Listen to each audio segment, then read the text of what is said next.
इग्नो जून 2025 में जो बच्चे एग्जाम दे रहे हैं या जिन्होंने दे दिया है या फिर आपका एग्जाम जुलाई में है, तो मैं आपको बता दूं एक बहुत बड़ी बैड न्यूज सामने आ रही है। और वो बैड न्यूज किन स्टूडेंट्स के लिए है? वो उन स्टूडेंट्स के लिए जो इग्नो का जब एग्जाम देते हैं ना, जो उनके दौरान बच्चे चीटिंग करते हैं, उनके लिए बहुत बड़ी बैड न्यूज है अब की बार। देखो मैं तुम्हें पूरा बताती हूँ कि होता क्या है। देखो पहले क्या होता था कि जो आपका एग्जाम सेंटर है और मान लो वहां पर आप चीटिंग कर रहे हो, चीटिंग का मतलब है कि आप चिट ले गए घर से और आप उसमें से देख के लिख रहे हो, तो जो टीचर होता था ना आपका, जो कंडक्ट करता है, आपके एग्जाम करते हैं, एग्जाम कंडक्ट करता है, या फिर जो आपका टीचर होता था क्लास में, वो क्या करता था, उसको पता होता था कि आपके पास चीटिंग है, आप चीटिंग कर रहे हो, लेकिन फिर भी वो आपको टोकता नहीं था और ज्यादा से ज्यादा आपको ये कहता देता था कि भैया चीटिंग मत करो, या आपसे चिट ले लेता था, लेकिन कुल मिलाकर आपके ऊपर यूएफएम का केस नहीं होता था।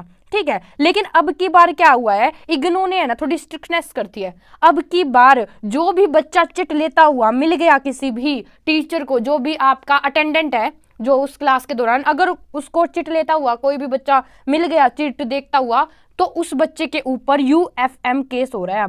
अब मैं तुम्हें बताती हूँ, देखो ये जो यूएफएम केस है ना, ये भी दो तरीके से बच्चों के ऊपर हो रहा है। एक तो वो हो रहा है कि मान लो आपका एक पर्टिकुलर सब्जेक्ट है, ठीक है, कोई भी सब्जेक्ट आपका, उसमें आपने चीटिंग करी तो वो आपका जो एग्जाम है वो कैंसिल हो जाएगा। और दूसरा यूएफएम केस के अंदर ये आता है कि आपने जितने भी एग्जाम दिए हैं इस बार, वो सारे एग्जाम आपके कैंसिल हो जाएंगे अगर आपके ऊपर यूएफएम का केस होता है तो। और बहुत ज्यादा खबर आ रही है कि अब की बार ज्यादा केसेस निकल रहे हैं यूएफएम के, बच्चों को ज्यादा पकड़ा जा रहा है। तो है ना, तुम्हें चीटिंग नहीं करनी है। ये मोटिव क्या है इस वीडियो को बनाने का कि देखो बेटा थोड़ा सा पढ़ के चले जाओ, ठीक है, मैं तुम्हें बताऊंगी कि तुम्हें पढ़ाई भी कैसे करनी है, लेकिन तुम्हें चीटिंग नहीं करनी चाहिए, क्योंकि ये जो यूएफएम का केस होता है ना, फिर ये तुम्हारे लिए बहुत बुरा है। और मैं तुम्हें एक बात और बता दूं, हो क्या रहा है, जैसे मान लो एक स्टूडेंट है, ठीक है, वो चीटिंग लेके बैठ गया, अब है ना अटेंडेंट ने उसको पकड़ लिया। अब वो क्या करता है, अगर वो उसके साइन करवाएगा, एक उस पे मतलब एक ऐसे नोटिस सा होगा, उसमें उसके साइन होंगे, अगर वहां पर आपके साइन हो गए हैं और आपने चीटिंग करी थी, तो इसका मतलब आपके ऊपर यूएफएम का केस लग गया है।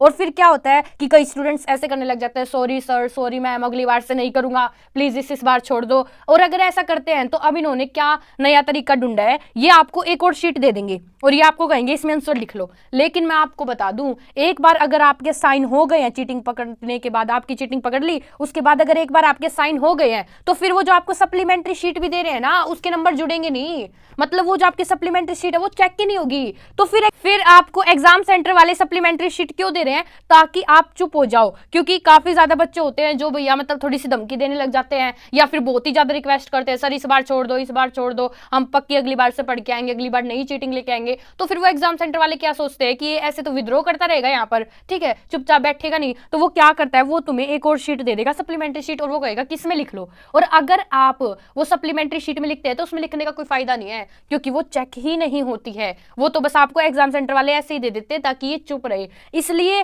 मैं बार बार में कह रही हूँ, चीटिंग करना कोई अच्छी बात नहीं है। कोई भी, जितने भी मेरे सब्सक्राइबर हैं जो भी इग्नो का एग्जाम देने जा रहे हैं, चीटिंग मत करो। हाँ, ये हो सकता है कि तुम्हें कोई क्वेश्चन नहीं समझ में आ रहा तो आगे पीछे वाले से पूछ लो, लेकिन चिट लेके जाना ये तो बहुत ही गलत है। मैं तुम्हें बताती हूँ, देखो इग्नो के एग्जाम में ना तुम बहुत आराम से अच्छे मार्क्स लेके आ सकते हो। और क्या करना होता है, अगर तुमने कुछ नहीं भी पढ़ा है तो जो तुम्हारा असाइनमेंट आया था, एक तो उसके क्वेश्चंस निकाल लो, एक तुम्हारे जो प्रीवियस ईयर क्वेश्चन आए थे, मतलब पिछले साल जो तुम्हारे क्वेश्चन आए थे उनके निकाल लो। हाँ, मुझे पता है काफी बच्चे कहेंगे कि हमारा जो सिलेबस चेंज हो गया है, अब हम कैसे तैयारी करें, ये है वो है। तो मैं आपको बता दूं, पूरा सिलेबस थोड़ी ना चेंज हुआ है आपका। आप प्रीवियस ईयर क्वेश्चन पेपर देखोगे, उनमें से कुछ क्वेश्चन आपके आएंगे। और इग्नो का एग्जाम तो ऐसा होता है, लगभग 90 से 95% जो आपका पेपर आता है वो असाइनमेंट और पिछले क्वेश्चन में से आता है। मतलब तुम्हें 3-4 पेपर पढ़ के जाने होते हैं। अगर तुम वो पेपर कर जाओ, फिर तुम्हें चीटिंग लेके ही नहीं जानी।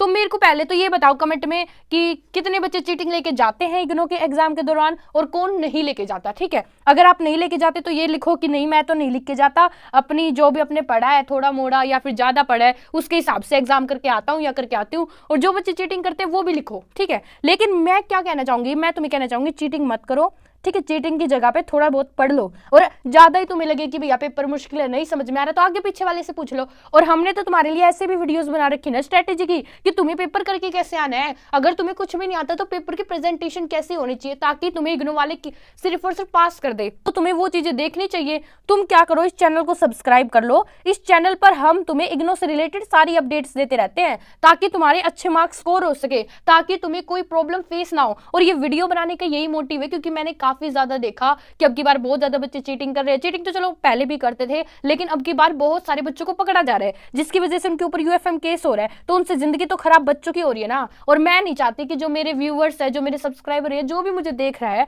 ठीक है, उसके साथ भी ऐसा हो। तो इसलिए आपसे हाथ जोड़ के गुजारिश है कि चीटिंग बिल्कुल भी मत करो, थोड़ा दिमाग लगाओ और थोड़ा सा पढ़ के जाओ घर से, और थोड़ा बहुत आगे पीछे वाले से पूछ लो बस, और अपना अच्छे से एग्जाम दे के आओ। ठीक है, आपका क्या व्यू है कि मतलब कोई बच्चा मान लो चीटिंग कर रहा है तो आप उसको क्या सलाह देना चाहोगे, ये भी आप कमेंट में जरूर लिखो। आज के लिए बस इतना ही, बाय बाय।